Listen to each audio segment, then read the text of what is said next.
Vamos a empezar con complicaciones en traumatología. Espero que todos me alcancen a oír. Les suplico que no hagan bulla con sus hojas. Entonces vamos a empezar viendo una de las primeras complicaciones, que es el síndrome compartimental. ¿Ya? El síndrome compartimental se considera una emergencia en traumatología. Ya hemos visto lo que son luxaciones, es emergencia, fracturas expuestas, es emergencia. El síndrome compartimental es la tercera emergencia en traumatología. ¿Sí? Para entender qué es el síndrome compartimental, lo primero que ustedes tienen que saber es qué es un compartimiento, ¿no? Un compartimiento es muy parecido a esta habitación. Tiene un piso, tiene un techo y tiene paredes, ¿no? Y aparte de la estructura del compartimiento, tiene contenido, que en el caso del cuerpo humano sería, normalmente el piso llega a ser el hueso, el techo llega a ser la piel o las fascias, las paredes llegan a ser los tabiques que separan los compartimientos. ¿Sí? Y en el tema de contenido, tiene tres elementos: músculo, nervios y vasos. ¿Se entiende? Muy bien. Entonces, cuando hablamos de un síndrome compartimental, hablamos cuando dentro de este espacio, de esta habitación, la presión aumenta. Y aumenta por demás, por encima de la presión de perfusión, lo que hace que el compartimiento no tenga una perfusión sanguínea adecuada. Ese es un síndrome compartimental. ¿Cuánto es la presión habitual en un compartimiento? La presión habitual es de 8 milímetros de mercurio. Esa es la presión habitual. ¿Ya? Ahora, ¿cuánto tiene que elevarse? Hay dos tipos de mediciones que se pueden hacer. Uno es la medición directa. Meter una aguja al compartimiento y medir cuánto está la presión intracompartimental. Para hablar de síndrome compartimental tendría que estar por arriba de 30 milímetros de mercurio a medición directa. Pero si se fijan, aquí abajo hay otra medición que se llama presión delta. Esta presión delta es más fiable que la medición directa. ¿Por qué? Porque toma en cuenta la presión arterial del paciente, en este caso la presión diastólica, toma la presión de compartimiento y hace una diferencia entre ambas. Y si esa diferencia es menos de 30, ¿no? Al revés que la medición directa, estamos frente a un síndrome compartimental. Pongamos un ejemplo. La presión habitual de un paciente, lo que les gusta colocar siempre, 120, 70, ¿no? Toditos. Entonces, tenemos una presión de compartimiento a medición directa de 20 milímetros, ¿sí? No sería todavía compartimental, ¿verdad? Y tenemos una presión de 120, 70. La diastólica es 70. 70 menos la presión del compartimiento, ¿cuánto sería? ¿Cuánto era la presión de compartimiento? 20. 70 menos 20, 50, ¿no?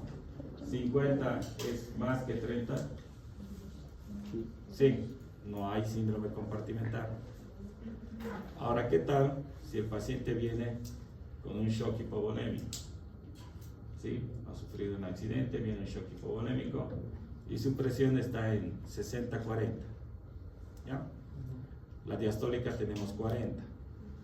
La presión de compartimiento, 20. 40 menos 20, 20. 20 es menos que 30. Por lo tanto, ese paciente puede desarrollar síndrome compartimental. ¿Por qué? Porque si la presión de perfusión es muy baja, cualquier pequeña elevación en el compartimiento va a obstruir la circulación y con eso va a formar un síndrome compartimental. ¿Se entiende? ¿No? Entonces es muy importante tener buenas presiones. Ahora, Existen dos formas de que se puede instalar un síndrome compartimental. Uno es cuando el compartimiento, en este caso esta habitación, fuera más pequeña y estuvieran todos ustedes, estarían más apretados, ¿verdad? Esa es una de las formas. Y la otra sería que metamos a todo su semestre aquí adentro. Aumentemos el contenido. Van a estar igual de apretados, ¿verdad? Entonces en el síndrome compartimental es lo mismo. O el compartimiento se hace más pequeño o aumenta el contenido del compartimiento. ¿Sí? Entonces, ¿cómo hay disminución? ¿Cómo hay aumento? Dentro de la disminución, el ejemplo más clásico es este: las escaras de quemadura. ¿No? Si un paciente se quema, la piel tiende a retraerse. Acuérdense cuando colocan su carne a la parrilla, una carne grande, empieza a cocer y ¿qué pasa? Se hace más pequeña, ¿no es cierto? Lo mismo ocurre con nuestra piel. Si un paciente se quema, la piel empieza a encogerse y hace más pequeño el espacio. Entonces eso produce un aumento de presión, ¿no? Por disminución del tamaño del compartimiento. Hay otras causas, como por ejemplo uso prolongado de torniquetes, cuando se cierran heridas a tensión, se sutura, ¿no? Y se obliga a que cierre la herida. Cuando se hacen vendajes muy apretados. Antes se manejaba este pantalón militar que se llamaba MAST, que era para evitar pérdidas hemáticas, pero luego se dieron cuenta que comprimía mucho las extremidades inferiores y producía síndromes compartimentales.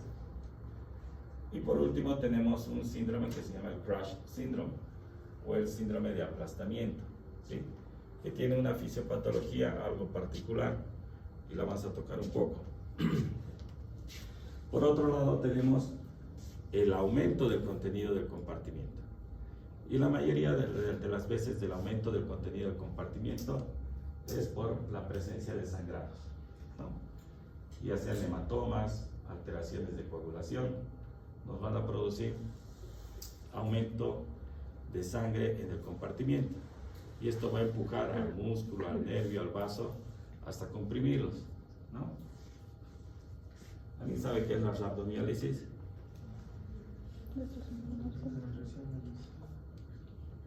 ¿Rhabdo qué significa?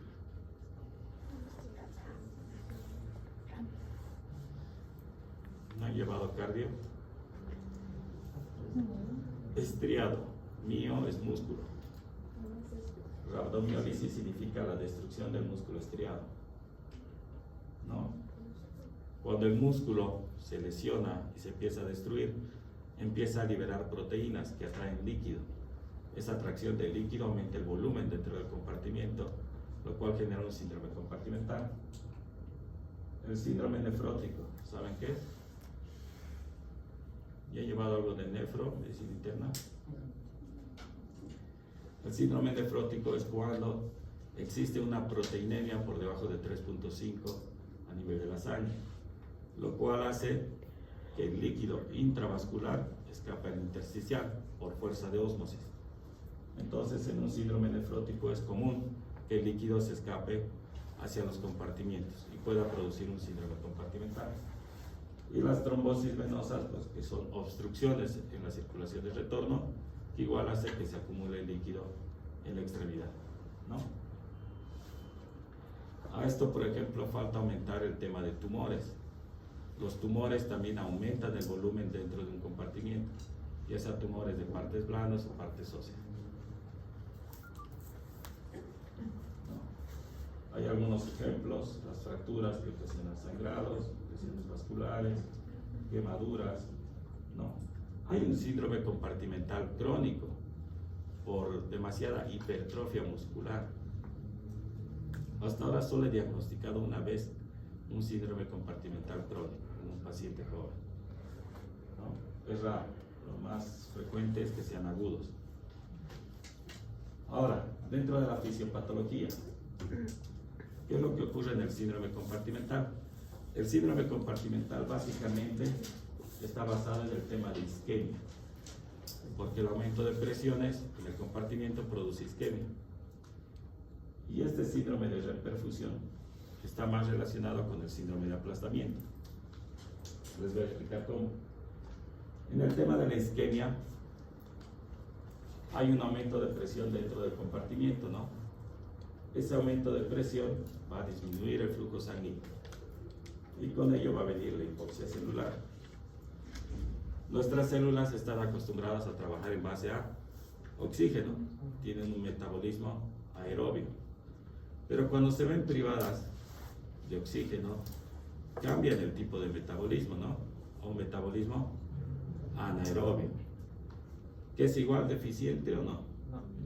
No es, ¿no? ¿Cuál es su producto de desecho más habitual? El ácido láctico.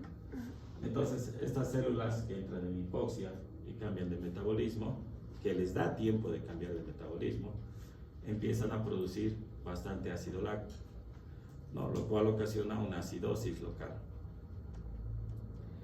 Y cuando la célula ya se cansa y no puede continuar con el metabolismo, empieza la muerte celular. ¿Cuál es el electrolito más abundante dentro de una célula? El potasio, ¿no? El sodio es extracelular, el potasio es intracelular. Y si estamos hablando de células musculares, ¿qué electrolito más hay? Calcio. Entonces, esta muerte celular va a producir la liberación de potasio y calcio. ¿Cuáles son las proteínas de la contracción muscular? Actina, miosina, ¿no? Entonces, como en el compartimiento hay tres elementos: músculos, vasos y nervios. Los músculos son más abundantes. Cuando muere la célula muscular va a liberar actina y miosina también, ¿no? Y después viene la necrosis del tejido como tal. ¿Por qué hacemos este análisis de qué cosas liberan las sustancias? Los músculos. ¿Por qué? Si la lesión es más distal, digamos en un dedo, tiene su síndrome compartimental, aquí no hay músculo, ¿no?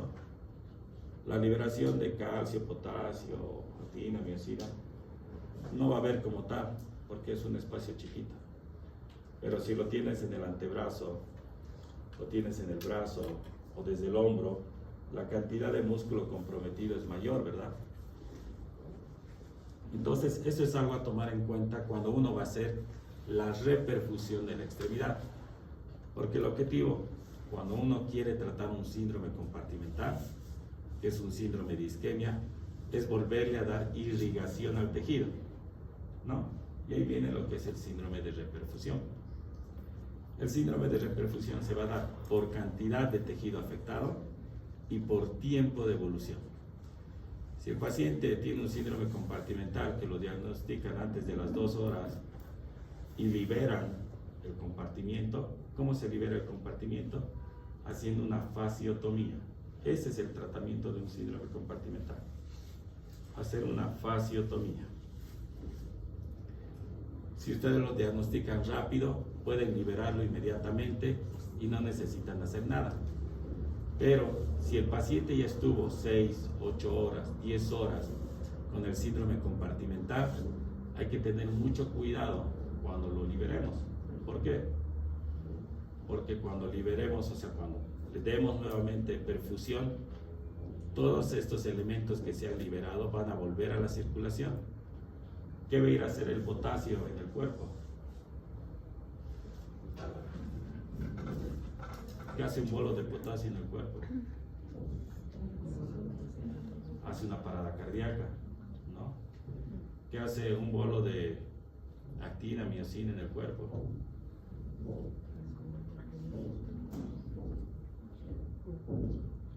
¿Se acuerdan?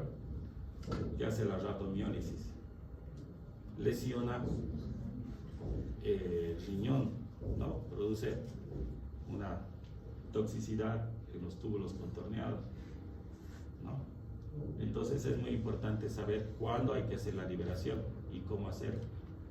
Entonces el síndrome de reperfusión, ¿cómo ocurre? Ya ha pasado harto tiempo, ¿no?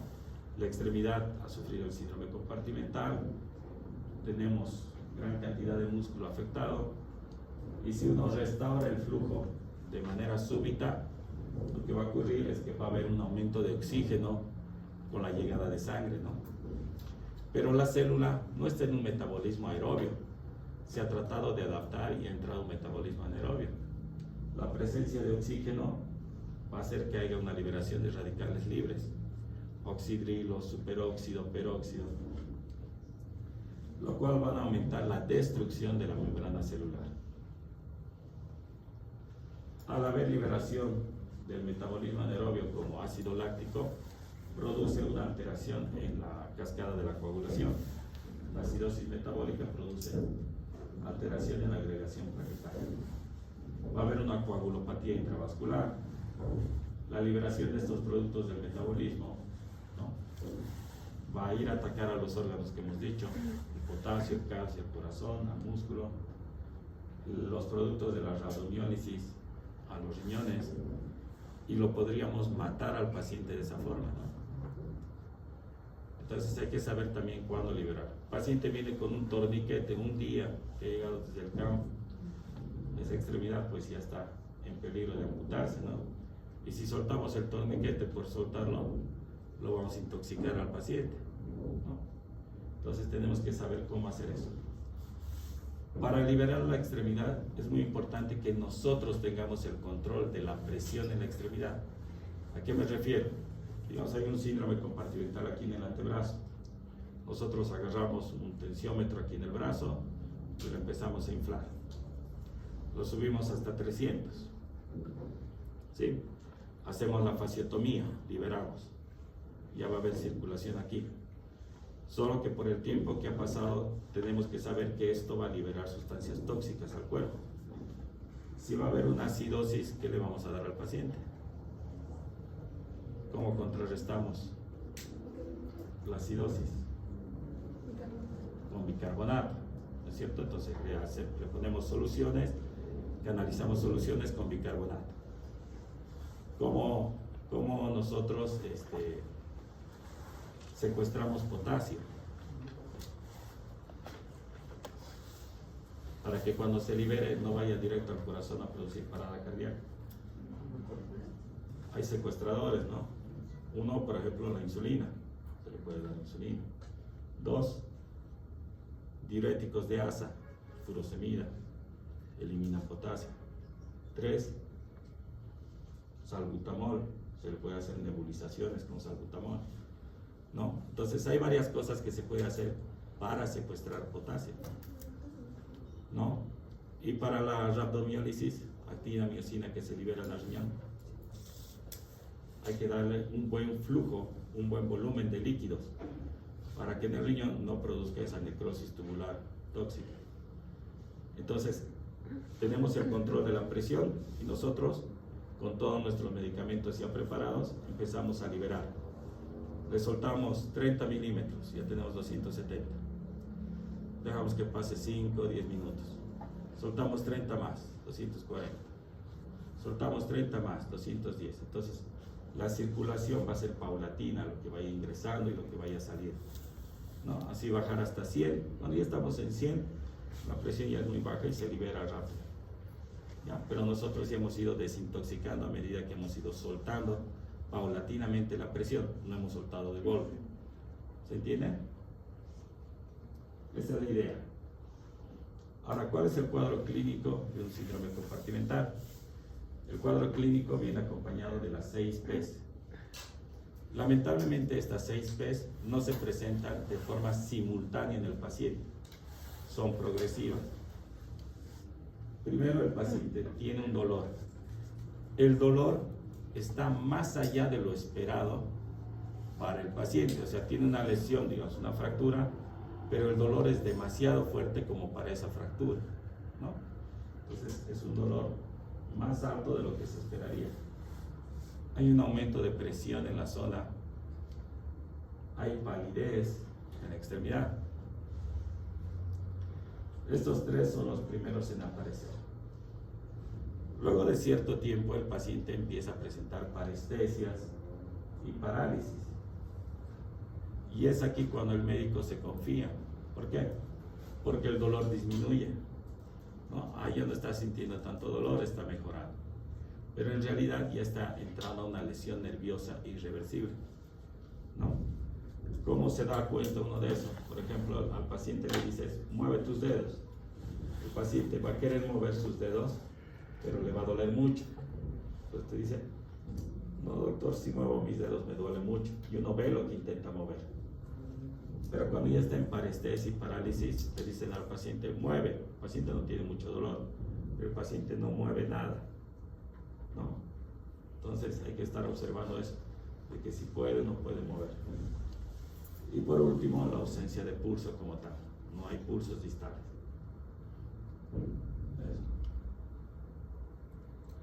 Ahora, aquí hay un resumen de cómo ocurre el síndrome compartimental, ¿no? Tienen el aumento de volumen del compartimiento o la disminución del compartimiento, uno de los dos. O puede ser las dos causas, lo que va a producir un aumento de presión en el compartimiento. Ese aumento de presión va a disminuir la presión capilar, por lo tanto va a haber una alteración de la irrigación. Y en el compartimiento hay tres elementos: vasos, nervios y músculos. Los vasos ya están siendo comprimidos, queda la lesión nerviosa y la lesión muscular. Entonces aquí está la isquemia nerviosa, la isquemia muscular en el síndrome compartimental agudo. ¿Qué es lo que pasa con la isquemia muscular? Produce necrosis del músculo, ¿no?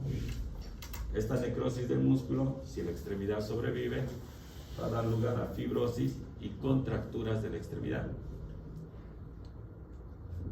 Y por el otro lado tenemos la necrosis nerviosa. La necrosis nerviosa se manifiesta por dos ámbitos: la parte sensitiva y la parte motora.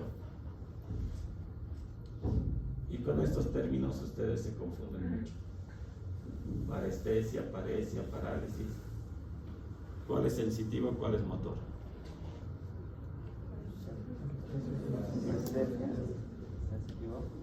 A ver, vamos por paso. La parestesia, ¿qué significa?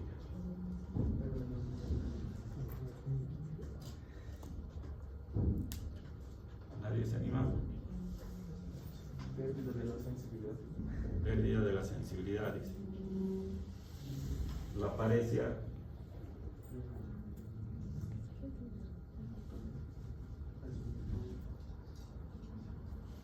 ¿Verdad que es difícil saber cuál es cuál? En realidad es fácil. Todas las palabras que terminen en estesia es sensibilidad, ¿no? Parestesia. Parestesia significa sensación de adormecimiento, ¿no? Hormigueo. Anestesia, ausencia de sensibilidad. Hipoestesia, disminución de sensibilidad. Hiperestesia, aumento de la sensibilidad. Solo hay una palabra que no maneja estesia y es alodinia. Alodinia es cuando una sensación que no debería producir dolor produce molestias, ¿no? Como cuando le saluda a su ex, ¿no? No les gusta, ¿no? Es más o menos con el roce de la sábana, por ejemplo. Roza la sábana en una extremidad y les produce molestia. No debería producir, pero produce molestia. Eso es alodinia. Ahora, el tema de la parte motora. Tenemos la paresia. La paresia es la disminución de la fuerza muscular. Eso es paresia. Ahora pregunta, parálisis y plegia, ¿será lo mismo? ¿Han escuchado la palabra plegia o no? Hemiplegia, paraplegia. ¿O es parálisis? ¿Alguien sabe la diferencia?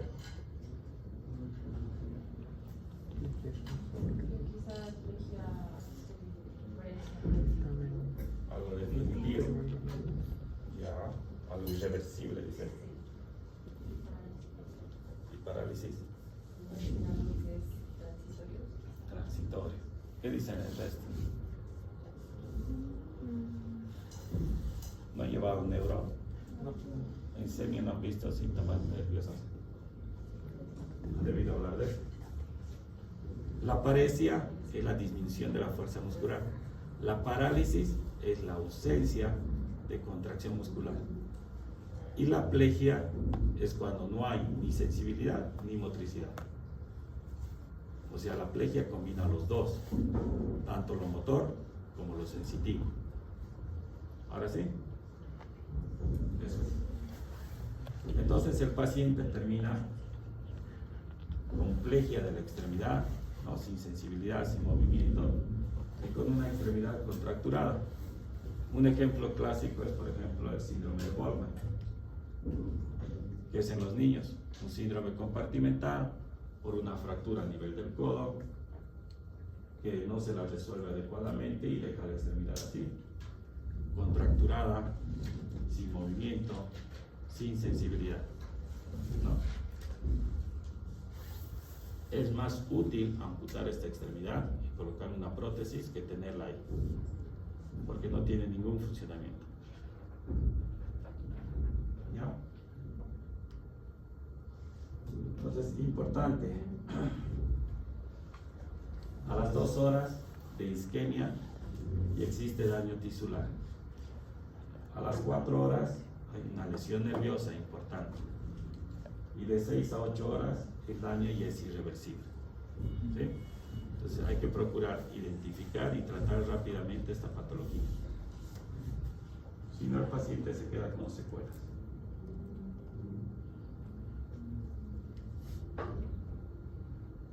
Para que ustedes puedan tratar esta patología, porque es de emergencia, deberían poder hacer ustedes fasciotomías. Deberían conocer los compartimientos que existen en las extremidades. La extremidad superior, por ejemplo, en el brazo tiene 2 compartimientos, anterior y posterior. En el antebrazo tiene 4, en la mano tiene 7. ¿No? Pero eso tienen que repasar ustedes. En la región glútea hay 3, en el muslo hay 3, en la pierna hay 4, en el pie hay 9. ¿No? Tal vez algo complicado. Aquí, por ejemplo, este es un paciente masculino que viene del Chapare. Viene por un accidente ofídico. ¿Qué significa eso? ¿Qué es un accidente ofídico? ¿Un mordedero de serpiente? Cuando su mujer la ha mordido, ¿no? Cuando le muerde una serpiente. En este caso es una serpiente hematotóxica que produce alteraciones de coagulación. Y lo que ha producido es un síndrome compartimental. No sé si ven la extremidad bastante hinchada.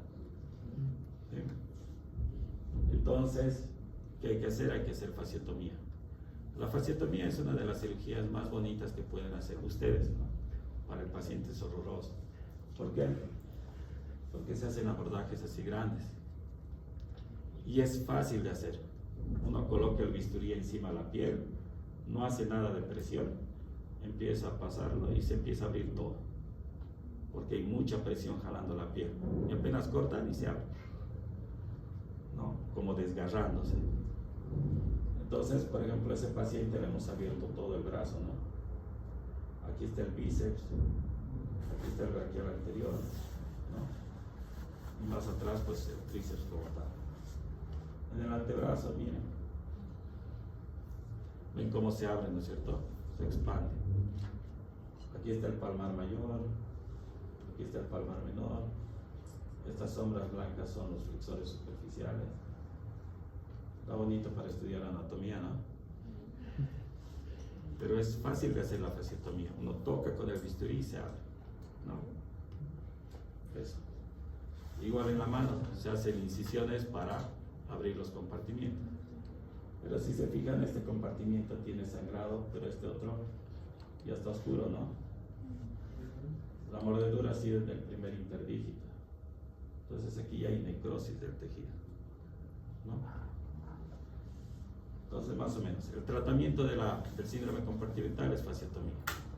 Muchas veces estas fasciotomías no cierran. Se necesitan injertos para cubrir los espacios, injertos de piel.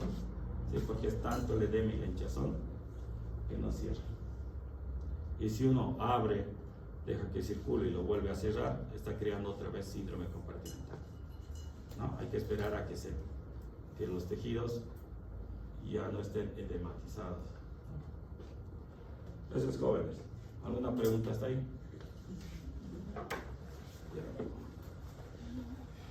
Ahí acabamos, nos vemos.